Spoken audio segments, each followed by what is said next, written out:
Hi, everyone. Good evening and welcome. This is Romola D from Romola D Reports, and I'm here this evening with John Lasheras, who has a very interesting background, a varied background in the sciences and the social sciences and sociology and in data analysis. He's worked as a financier on Wall Street. He does scientific research. He's an author and a researcher who's published quite a bit in the areas of neuroscience and also science fiction, I understand, as well as philosophy. As I said, his interests appear to be very varied, and he's currently working, I understand, on many scientific papers in neuroscience and neuropharmacology, which he hopes to submit to various science journals. But he's also looking ahead to going back to Wall Street and working as a financier. But this evening, we are here to speak about a story of targeting, unexpected, unanticipated targeting that came his way after he had a run-in with a rather famous software company that we all know. And, I'll leave it to him to explain the whole story. So, welcome, John. Thank you so much for joining me this evening, and thank you for bringing your story to my audience. Hi, Romola. How are you? I'm very good, thanks. How are you doing tonight? I'm good. It's good to talk to you, and it's good to disclose yet again what has been happening to me. And there have been significant new developments in terms of the last time I had discussed this in an interview. But that's a very nice introduction. I think it encapsulates me very well. So about 4 years ago, on October 26, 2016, I had submitted an application to work as a technical sourcer and recruiter at the corporation Facebook, but more specifically, the subsidiary Oculus of Oculus VR, their virtual reality company. And in that time, I had been wiretapped. My GPS coordinates were tracked, and I had been stalked, and I had been stalked even by major figures in the corporation like Mark Zuckerberg and John Carmack, where I had seen them in Newark, New Jersey, in blue Ford F-150s. And I was speaking to my girlfriend at the time, who I was deeply in love with, and they had influenced her somehow, and this is what I had found out some years later, to become a prostitute, and they had held her against her will as a sex slave for years. So over the course of a few years, my phone and my devices, my computers, my laptops, my phones were getting slowly destroyed and being hacked on a day-to-day basis. And even up until this very moment, Facebook is still wiretapping me and my family and our devices. And what's very important to realize here is that in this entire time that these things have been happening, I've been trying to reach out to the police and the Federal Bureau of Investigation.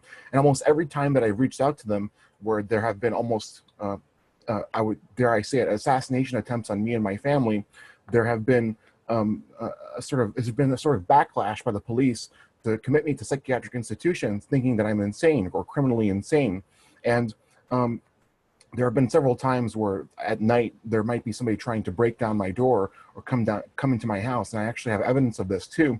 And I presented the actual evidence of what's been happening to me to the police and the Federal Bureau of Investigation, and they've committed me to psychiatric institutions. So what does this evidence entail, and what does this evidence consist of, is a very good question that some people might ask. So I've been doing my own private investigation over the last 4 years of background reports, getting actual confessions from people who work at Facebook, from high-level executives, like, for example, Jonas Krohn. And I spoke to him a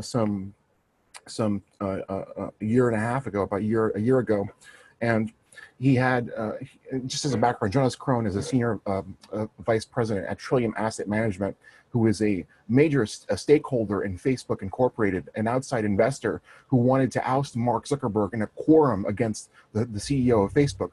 But since he has so much voting power, Mark Zuckerberg outvoted every other outside investor at Facebook. So I had reached out to him, and I found his phone number online. And then he had helped me somehow by getting a confession from somebody at Facebook who had admitted to the fact that my wife was sex trafficked as a sex slave by people and actors at Facebook Incorporated, even implicating people like Mark Zuckerberg. And I've been noticing for the past few years that I've been getting censored, redacted, revised. I've been getting suppressed on Twitter, suppressed on Facebook, on YouTube, even in terms of search result queries, in terms of trying to publish the truth. I would get instantaneously banned on Twitter and on Facebook.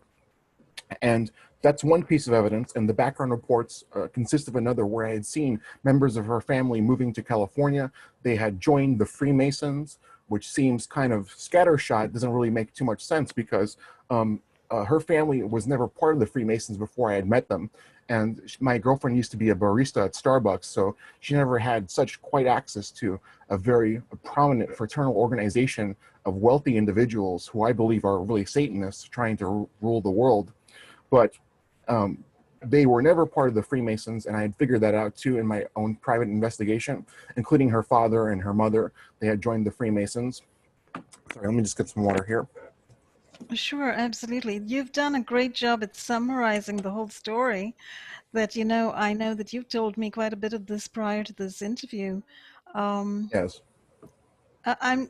Would you like to continue it before we go in? Because I have many questions, to go right back to the beginning, and we could pause and go back to the beginning. But did you want to finish up what you were summarizing, and we can go back to the beginning shortly after? Yeah, let me just finish the summary very quickly because then people will have a good idea of what's happening and like the sort of Sure. immensity of what's going on here. So I eventually had called the police after getting many lines of inquiry satisfied and many sort of lines of evidence satisfied. And then they had, instead of investigating these people at Facebook Incorporated and Oculus VR, they had thrown me in the psychiatric ward numerous times. And the major incidences, because I had been to the psychiatric ward 5 to 6 times for reporting these crimes to the police, wherein my ex girlfriend had reached out to me and said, "Listen, I want to be rescued because I am in a situation where it's not safe and I feel very scared for my life." And I just couldn't really handle it to some extent, being at the psychiatric ward because I didn't feel like I needed to be there. And at these psychiatric wards, people were getting their heads beaten. These places were very unsanitary. The psychiatric techs would make fun Mm, of people, and awful. are and there sometimes there would be no running water. There would be like mice and like cockroaches running around, Oh my and God. they would, the worst part is about all this is that if you really want to leave those psychiatric wards, you have to suck up to the doctors and you have to seem lucid and clear, Mm, and you have literally no privacy, and they force psychotropic medications on you, and you don't have access to mm, technology or any phones. You can only read books, mhm, and then it's very depressing, a very depressing kind of environment. Even sometimes they might not have clothes that even fit you. Like you might not be able to take a shower, and it's very much like a prison environment. And I was sent to these places, these psychiatric wards, for speaking out on the truth. And the main psychiatric ward that I was sent to was Trinitas Regional Psychiatric Ward, which is about 15 minutes away from my house in Elizabeth, New Jersey. And it was very, very sort of traumatizing and shocking. And things have been getting better as of recently. I've got an interview for a job on Wall Street next week to go back and work as a financier yet again. But it still doesn't take away the years of trauma and suffering and the pain that I've been through, and missing my girlfriend and missing out on, the love that we could have had, and the fact that she is now in a situation that she doesn't want to be in, and the fact that I had lost so much money in hardware and software that was destroyed by Facebook, and the peace of mind and security which was the most important thing that I've lost over these last few years. So I think that's a good summary and summation. If you have any sort of questions, you can ask me them, Romola. And it's very shocking to hear this kind of stuff. It's very traumatizing, especially it is. to have to have a sort of a panelist be uh, subjected to such deprivation of human rights and civil liberties, which is the most shocking part of all of this. So Yes, absolutely. I mean, the whole of your story is really quite startling in its entirety. And I think a lot of people hearing this, because no doubt you've told the whole story pretty much, it sounds like, people hearing the name Facebook are going to stop right there and say, well, what exactly happened? And it sounds like you have not actually worked at Facebook. You applied for a job there, and during the time that you were waiting to hear back, things started to happen to you. Your devices got hacked, you say? right.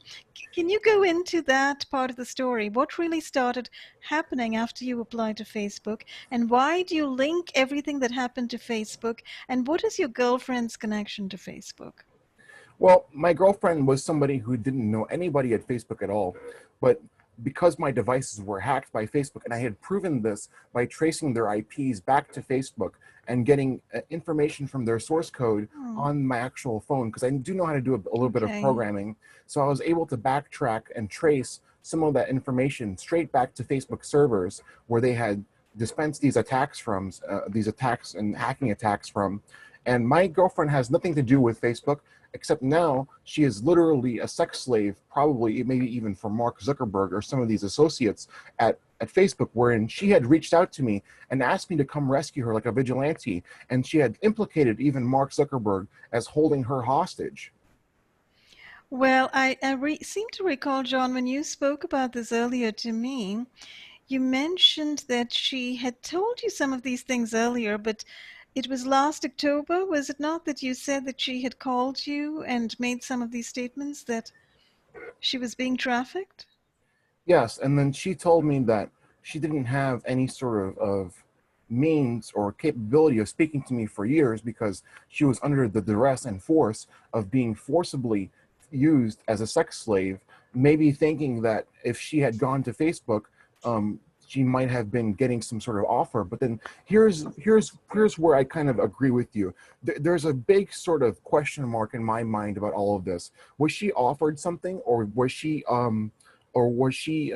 forcibly trafficked? And I really don't know. That's something that I've lost out information on. She hasn't provided the answer to me, but she's been telling me to come rescue her. And Mm. she's been telling me, at least in terms of 3 years ago, that she was a prostitute for these people.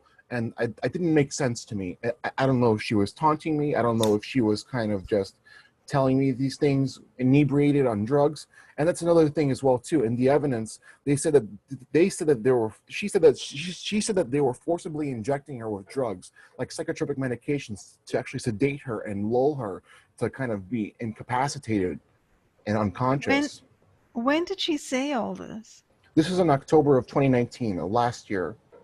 And this was after a time of you not being in contact with her. Yes, for almost 2 years at that point. Prior to that, prior to those 2 years, you had been in contact with her, right? Yes. Did she tell you about all this at that time? No. The last time I had officially spoken to her was in November of 2016.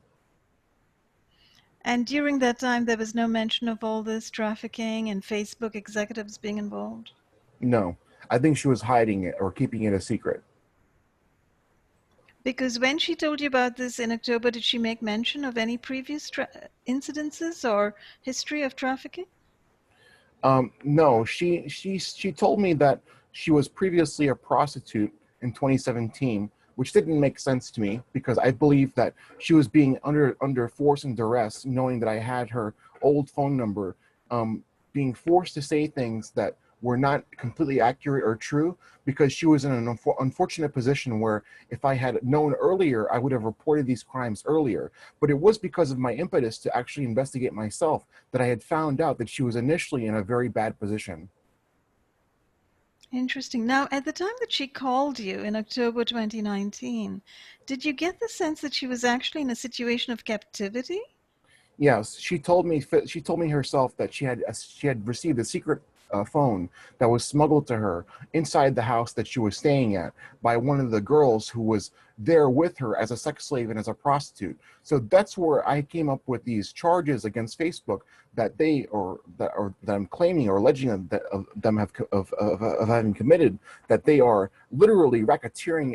They're literally racketeering as a racketeering organization and sex trafficking a bunch of women, and plenty of women here, more than just my wife. And these women are being held against their will and used as sex slaves. So she made a reference to some other girl that had given her a secret phone, and then the phone was taken away once they had found out that I went to the FBI. So This sounds extremely serious, and it certainly sounds, as you say, quite plausible that they were indeed in a situation of extreme housebound captivity, and other girls were also involved. What is the connection between this situation and Facebook and these Facebook executives? well, this stuff started happening right after I had submitted an application to work at Facebook, and I had found that over the last few years, I was being exclusively wiretapped by Facebook.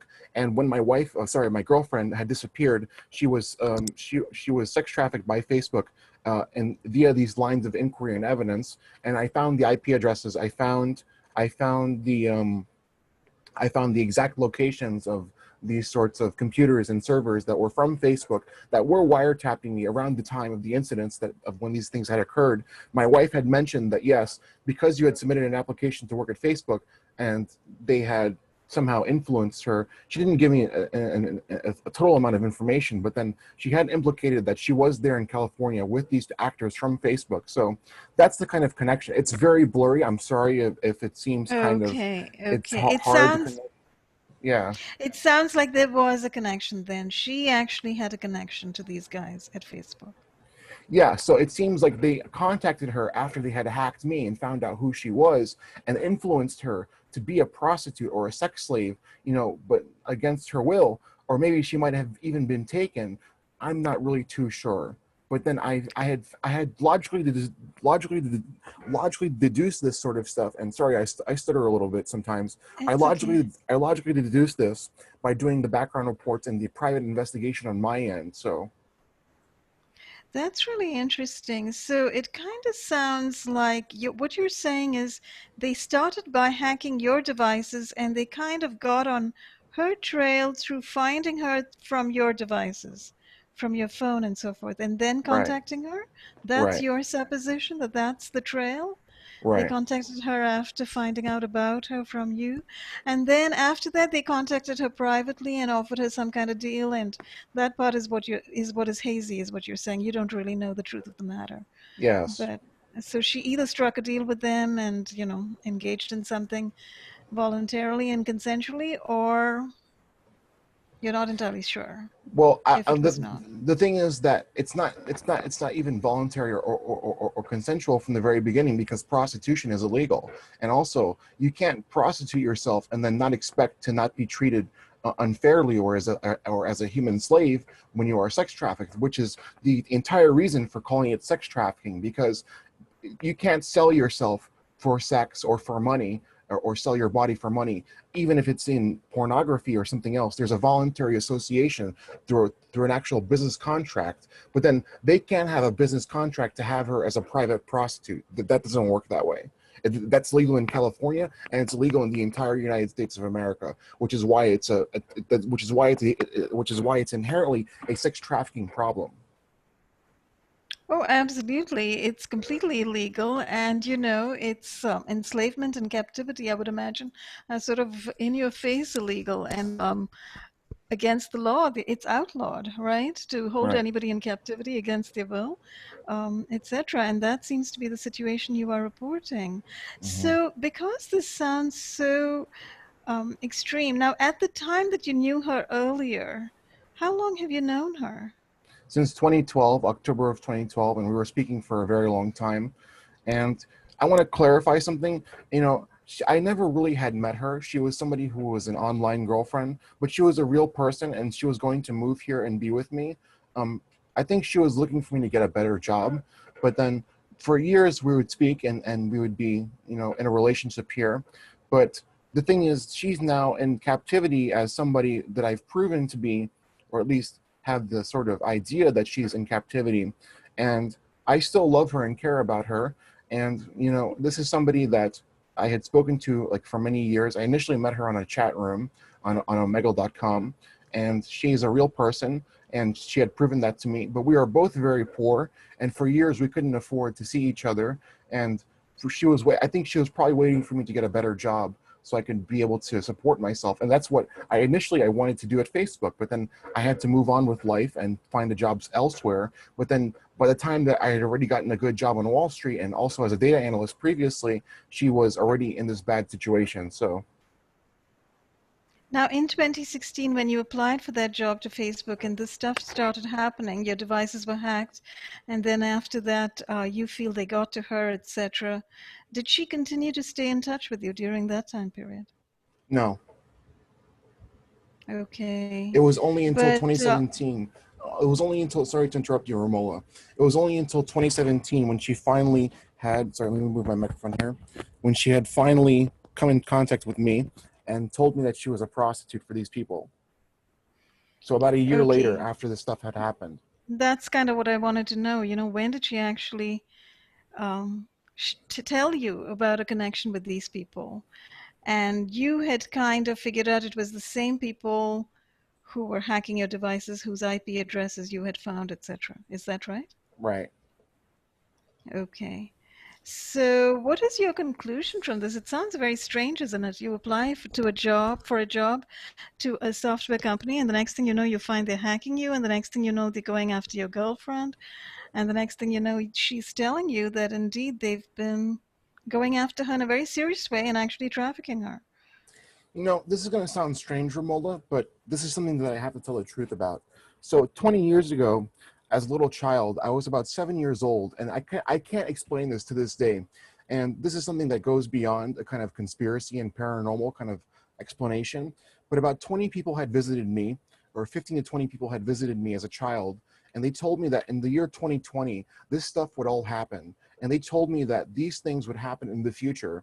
And somehow I still can't put this stuff together, but this is something that I can hardly explain. And I was going to go on Alfred's show to talk about this more in depth, but they had visit, and then I know this is a complete kind of shocker for you because we didn't talk about this in the preliminary stuff, but you No. know, but First time hearing of but this. I know, but the thing is, like, why would they do this to anybody, right? And it still completely Mhm. shocks me. But then in the year 2000, I was about 7 years old, and they had visited me and asked me a bunch of questions about my research. And these were transhumanists from the time that I had met them in the year 2017, 2016, and 2018 on Facebook and on Twitter. And they somehow had knew who I was when I was a little child. So that kind of leads me to think that they had some sort of time travel device or something. I really have no clue why Facebook had done this to me, or why 20 years ago that had happened in the very beginning, which makes it very shocking and very strange. So maybe I'm misremembering. Maybe I have some sort of kind of, at least concerning 20 years ago, because that's quite a long time. But I still remember this as of last year when I started taking my nootropic substances, which actually increase neurocognitive brain performance and enhance your memory and memory recall of long-term memories.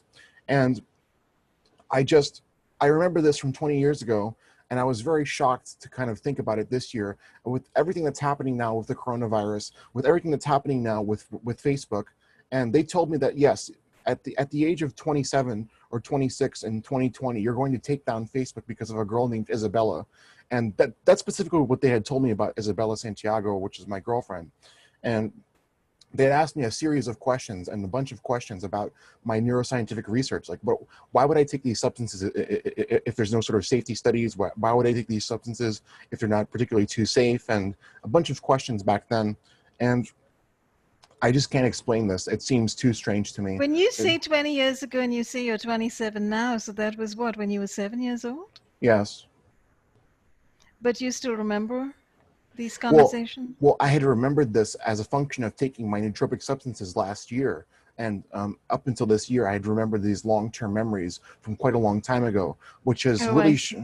yeah, these sort of smart drugs have really enhanced my intelligence, and they have really increased my intelligence, and they've just exponentially made me more intelligent. And I used to be a pretty average kid, but now I've been testing around Mhm. 145 to 160 IQ basis points on IQ tests and stuff. And I just can't really explain what happened in the past.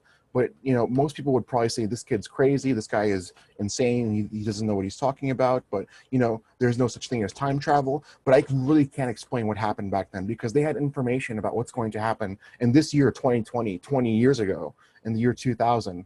And I was going to be on Alfred's show. I actually have to schedule an interview with him to explain what had happened in that particular circumstance, which I'm going to give you right now, this information. But I think that they definitely have some sort of time travel technology. They definitely have some sort of way of looking or peering into the future. Alfred frequently calls this the chronovisor. I'm not really sure if that technology exists, but I still struggle to explain how they had visited me 20 years ago and knew what was going to happen in the future. So, Very interesting indeed. As you know, the military, the Navy, the Air Force, the CIA, they work with this kind of research, right? Remote viewing and telepathy and trying clairvoyance, things like that. All sorts of paranormal features of reality, Right. I guess. So that's very interesting. It could just well have been some guys from Black Ops America, the CIA, paying you a visit, because you would.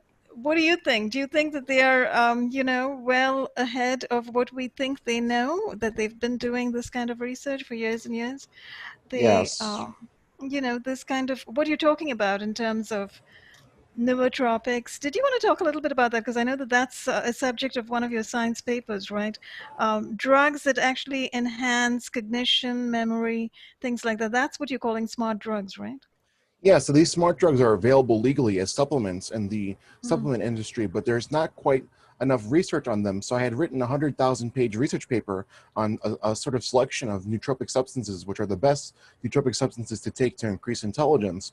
So these substances have increased my intelligence exponentially and have enabled me and allowed me to recall things from the past that I must have forgotten for most of my life, and also do much harder complicated and complex math problems, and be able to research for hours on end and actually have the capability to understand all of these neuroscientific terms and a bunch of different scientific developments and different fields, even some bit of programming that I've been doing as well too, doing it much better. So these nootropic substances are legal supplements that you can buy, namely being like adrafinil, N-acetyl L-tyrosine, L-acetylcarnitine, nicotine, caffeine, so on and so forth, which are in the research paper. And I have this on my website as well too. But concerning these black ops, I think that they are definitely working on some strange technology, and they've had some strange technology for the last 50 to 60 years or so. And they definitely, which doesn't make sense to me how this still works. If they know what's going to happen in the future, somehow I think they're trying to change what happens in the future by going into the past, and it doesn't necessarily work the way that they actually think it actually does, because they might be altering different timelines, or they might be doing some different sort of changes to a different universe or something like that. I just don't know. And maybe in the future, I become a very important person who actually may help people, and because of the money that I get on Wall Street, or the corporation that I want to run, which is called Singular Technologies Corporation, which is the name of my corporation that I previously had, but I had to absolve the corporation because of dissolve the corporation because of a lack of money for a filing fee for the taxes for this year. But maybe that's the reason. I'm not particularly too sure. I try not to be so in my head about like the kind of work that I'm doing, because not that many people know who I am. So maybe in the future it might be relevant, but not now. So I still struggle to understand why they had visited me and told me those things. So That's very interesting, though, because in a sense, there's a connection from that story to this, to the center of our discussion today, which is Facebook, that they, in a sense, kind of gave you a kind of prediction that you would be involved in exposing Facebook. So, well, it certainly seems like you are indicting and exposing Facebook. So this is the point at which I guess everybody would want to know, well, what is the nature of your evidence? And you say you got IP addresses that you could trace back to Facebook, right? And you also say you spoke to one of the top executives there, and he actually gave you something of a testimonial from yes, a conversations he confession. had had, a confession that these people actually confessed. And by these people, perhaps we should be specific. Who actually confessed? Well, this is the thing where I don't have the exact names, but the thing is, he had his phone in his pocket where a person he was discussing this with at Facebook was admitting to what they had done, but then he couldn't tell me what was happening because he was secretly probably recording them on his phone, you know? I see. So it was a 6 minute and 40 conversation, 6 minute and 40 second conversation where he was recording these people on his phone in his pocket. And I heard in the background what they were talking about. And it was literally a confession of the crimes where they had admitted to what they had done with Isabella Santiago, which is my girlfriend, and my family as well, too. but I couldn't They, record this conversation because it was already enough of a kind of muddy territory that we were getting into, because it was illegal for him to record that conversation. It would have been illegal for me to record that conversation as well too. but it's a kind of a report of a crime, True, that's true. But right? this, So how but this, mitigating circumstances, etc., right? I mean, it right, might have been you're kind of trying to look at it constantly from a legal point of view, I understand. So, right, but but in any case, we're looking at we're looking at actual illegalities here, an actual crime over here. That's what we are actually looking at, right? and Because you're saying that these guys made a confession that they had actually accessed your devices and that they had actually pursued and captured and exploited your girlfriend. So that sounds pretty criminal, doesn't it? What did you do when you learned about all this? Did you go immediately to the FBI and the police? You say you've mentioned them. Did that happen right then? And when was this? Was this in 2016? yes, this was in 2016 as well too. But they never did anything concerning this back then. They never really helped me, and they just took the report. But I didn't see them in person. But the first time I saw them in person was in October of 2019. But yes, back in 2016, I submitted various reports to the Hmm. police and to the FBI, and they literally did nothing about it. This was 2019 when you went No, again. no, 2016, the first time was, The f- yeah, which is when I reported these crimes. So over the last few years, I've been reporting these crimes every year. But then 2019 was when I finally saw them in person. I see, I see. Okay. And I had also, when we were talking earlier, I'd also tried to get a sense for where this was all happening, right? When you applied for the Facebook job, where was it? Was it in Chicago or California? It was in California. It was in California. But where did you report it? I reported this when I was living in New Jersey, when I had applied here in New Jersey to their online tips form, the FBI, and also to the local police department here in Elizabeth. I actually went to the police station here. Where's here? It's Elizabeth, New Jersey. New Jersey. And this was in 2019. First in 2016, then in 2017, then in 2018, then in 2019. So every year, I would keep submitting reports predicated on how much information I was getting about the background investigations that I was doing. Yeah, but I guess I'm just kind of trying to get a sense of, where the crime occurred, and did you report it to the guys in that locale, Yes, to yes. the FBI and the PD over there? Right, I did. And then when I had done this in 2019, the San Francisco Police Department called the Elizabeth Police Department here, and they had sent me to the psychiatric ward again. But then I only stayed there for a few days. Sorry, a few hours. I'm sorry. So it's very important to keep in mind that in 2019 I was there for about a week, and on August 29th up until September 13th, or sorry, for 3 weeks there. And then there were various other times where I was in the psychiatric ward for presenting more evidence of my wife contacting me and more evidence of these crimes committed by Facebook in terms of the wiretapping and hacking, where I just spent a few hours in the psychiatric ward. So in total, about 4 or 5 times for the year of 2019, and then one time for 1 week in the year of 2020 that I was sent to the psychiatric ward for talking to the police, which is That's pretty really grievous. interesting. Yeah, It is. And let's pause there for just a minute. So basically, what happened was when you tried to report this crime, pretty much every single time you tried to report the crime to the police, you were thrown into a psych ward. Is that about right, accurate? right. And what about the FBI? When you reported it to the FBI, did you have the same kind of reception or not? No, they actually treated me with some respect, but then eventually they had come to my house saying that I was threatening law enforcement, and that I was trying to hurt law enforcement officers, predicated on a reasonable suspicion. And I told them, well, a reasonable suspicion is not a probable cause, so you can't involuntarily detain me. But they still threw me in the psychiatric ward anyway, and I was forced to stay there for a week. When was this? This was on April 28th or 29th up until May 7th. Of this year? Yes, of Oh, 2020. I see. So this was the FBI, local FBI, where you are right now? Yeah, in Newark, New Jersey. I see. So this is kind of unfortunate, but this unfortunately is what so many people are reporting today, all across the US, the UK, Australia, New Zealand, Europe. This is, so it does make you see a kind of a larger superstructure in operation over here. These countries are not operating in isolation. They appear to be operating in tandem and in conjunction with each other. And you mentioned the Freemasons. Those people certainly come to mind. And I'd like to Yes. speak a little bit more about the Freemasons too, because you had talked about how her family is connected with the Freemasons, you said?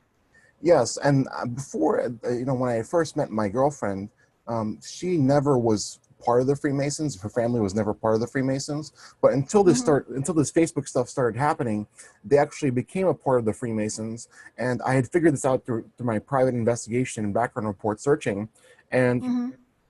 it really just doesn't make sense because you know what reason would they have to join the Freemasons unless they were given some sort of offer from Facebook, which I believe her actual family is complicit in her sex trafficking as well too. They kind of sacrificed their daughter for money or whatever kind of deal they had made there, and part of that was kind of like a blood oath to join the Freemasons, right? And that's why I think it's a very satanic organization. And the Freemasons are most definitely not a good organization of good people. There is definitely a lot of agent provocateurs and saboteurs who are part of a globalist agenda in the Freemasons who want to take down the United States and who are also not concerned with human health and human prosperity and liberty and peace, but are instead concerned with trying to control people through power and actual sort of manifestation of evil in the world. So Oh, I think nobody would dispute that. Many people would agree with you on that score. So, basically, you're saying there was a connection, you came to know of a connection with the Freemasons that she appeared to have, but in a kind of um, wrongful way, in a way of holding her captive, right? yeah, it's a sort of strange thing because her family, they were never part of the Freemasons. They're a very poor family. I don't know why they would have joined the Freemasons. My wife was initially a kind of barista at Starbucks, and now her family is apparently, they're making millions of dollars or something like this part of the Freemasons, and it just doesn't make sense to me. So obviously, there's some sort of strange lapse in time here where something must have happened, namely being the hacking by Facebook, and namely being the sort of deal to make their daughter a sex slave or something like that, where they would have gotten this money in exchange for the daughter, right? Which is my girlfriend. I see. That's really, yeah, it seems highly suspect. It's questionable, certainly. So you're not in touch with her family, I understand. Well, I have her father's phone number, but then he wants to deny everything that I said. But eventually, I caught him one time when I had called him, and I said, "Well, it seems like you sold your daughter as a sex slave. Is that true?" And he admitted that it was yes, that it was true. And he keeps Wait a telling me minute, he said yes? that's what he told me. That's huge.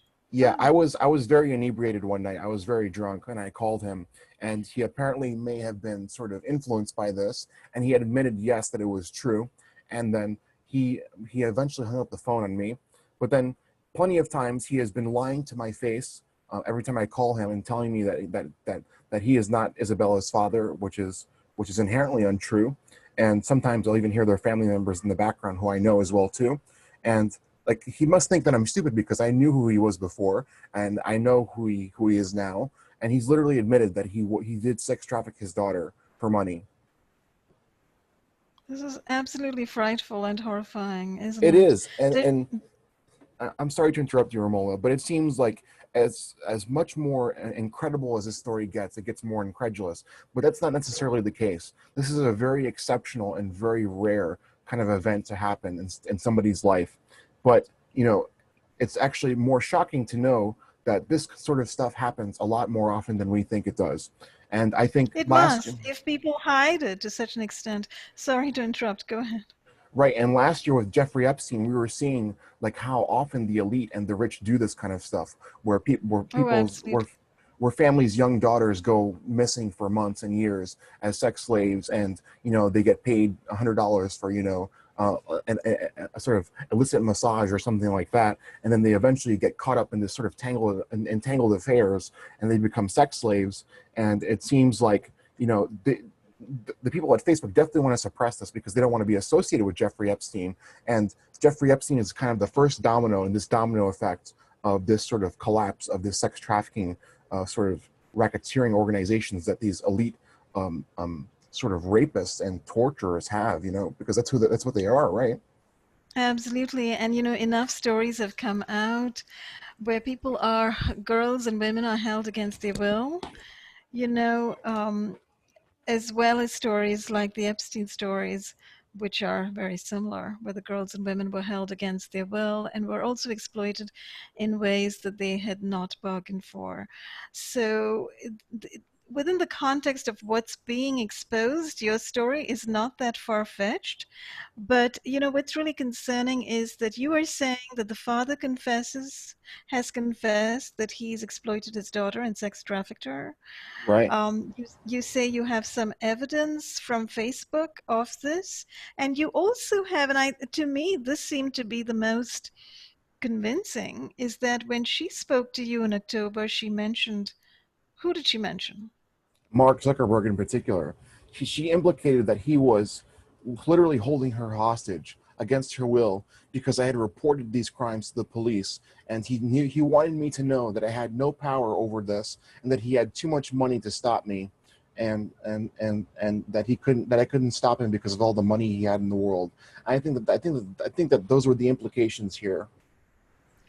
So you feel there was a connection there. The very fact that the police reacted the way they did is to you a little tip off that, the network includes him, that Right. he was a part of it.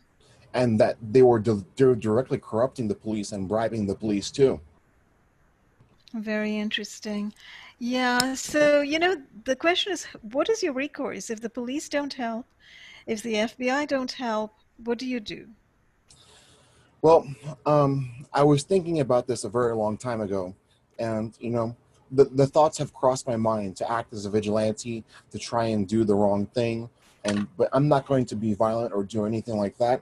But I've been praying and hoping that, you know, because of what I've done, that there will be some sort of heart to heart that these FBI agents have, and they'll actually do their job.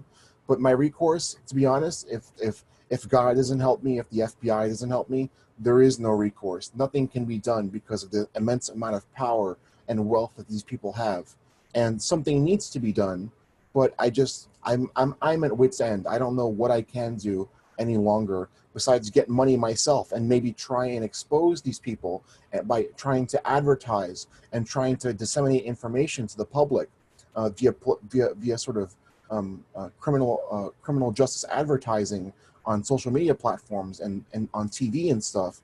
But then it seems a little bit extreme to me in terms of doing that because it's going to cost quite a lot of money. But I do want to see my girlfriend again, and I really do love her. So if I work on Wall Street, I'll probably have enough money to do something like that, right?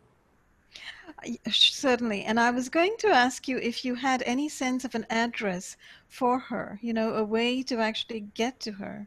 No. No. And by the way, if I was going to try and rescue her like a vigilante, Mark Zuckerberg and those people, they have like 16 to 20 bodyguards on each premises that where they've traveled or where they are currently staying, right? So they pay quite a lot of money for bodyguards, but I can't say in good faith or in good faith at all that I'm going to hurt these people because I can't. I just can't do it, and it's not something that I want to do, and I don't want to be violent Right. against anybody. So I don't want to promote that. I don't want to put that in anybody's Absolutely. mind. So Oh, absolutely. Yeah, but you're talking about a situation where somebody is being held captive. People listening to this are going to think, perhaps you could get a band together and you could go and rescue this girl yourself. But as you say, if people are, surrounded with armed guards, etc., we're not talking about a nonviolent situation anymore. We're talking about a very dicey situation, right, where people start drawing their guns and whatnot. So, yes, and yeah. I've always been a proponent of the due process of law.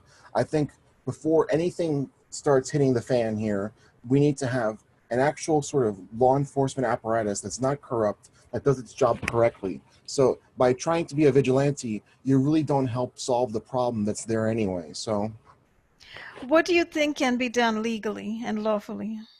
probably a civil lawsuit against these people for what they have done in terms of hacking my devices. Probably a civil lawsuit against the FBI for not investigating, and I could probably pursue those kind of things. I was going to ask, are you planning to pursue something like that? Well, if I get enough money, then yes. Okay. Also, have you tried letting people know? For instance, people like the Attorney General, the higher ups above the FBI, the local FBI. I've reported this to so many institutions like the Congress, the state governments, the state congresses and the state assemblies of California, of Illinois, of New Jersey, the actual sort of House of Representatives, the actual Senate Judiciary and House Judiciary committees, the sort of the Attorney General of the United States, of New Jersey, of California, of Illinois, of Florida, and the governors of those states too, the president. And I've tried to reach out to them directly via any sort of way I can, and I haven't gotten a response from anybody. So besides That's the pretty FBI, brilliant, however. yeah, Okay, but that's pretty brilliant that you actually notified all of them. You tried to appeal to them, you complained to them, you asked for help from everybody, it sounds like, from lawmakers, from representatives, congressmen, congresswomen, the attorney generals of those states, etc., and no response, right? And no, governors as well. So that kind of tells you a little bit about the kind of political network we've got going over here in the US, which is pretty tight, right? And doesn't let anybody in. it's a So, very in-depth and layered corrupt political network. yeah, this is a horrific story. I am so sorry to hear this because it sounds like the kind of thing where if you can't breach the defenses, you're kind of left kind of trying to figure out what on earth to do next. And you've got the right idea. One of the things to do is to publicize your story so other people know what the truth is and what you have experienced and what you are reporting of your girlfriend's experience. Would you be willing to swear that this is the absolute truth of her experience as reported to you? Yes, So and I know you've been on Alfred Weber's show, right? Have you been able to bring this to other audiences as well? I've tried to reach out to different YouTubers and different, even the mainstream media, but nobody from the actual press will cover my story, and only a few people on YouTube will actually cover what's happening to me, mostly in conspiracy circles. So like Alfred and you, Romola, and you two are the only two that have wanted to interview me and speak to me. But Alfred was very kind and listening to me, and his video got about 3,000 views, which is quite a lot of people, and that could be enough to kind of set off a chain reaction here. But there are quite a lot of people in the world, so 3,000 people might be a drop in the bucket too. So Hmm. Absolutely. And I have every hope that, as the truth is spread out, the truth will reach the people who can make a difference eventually. So I would hope that would be the case with this video as well. Um, what would you like to tell the people? Because in a sense, what's happening right now is through this conversation, you are reaching people, right. people across a range of a diversity of professions and possibilities, people who could possibly help you. Law enforcement most certainly listens into a lot of my interviews. I'm no doubt the FBI is also part of this, the DOJ, a lot of agencies, tune into these interviews, but also people, just generally people out there, doctors, lawyers, dentists, etc., are listening to these interviews. So how do you think, any one of us could help you? What do you think you could say to people?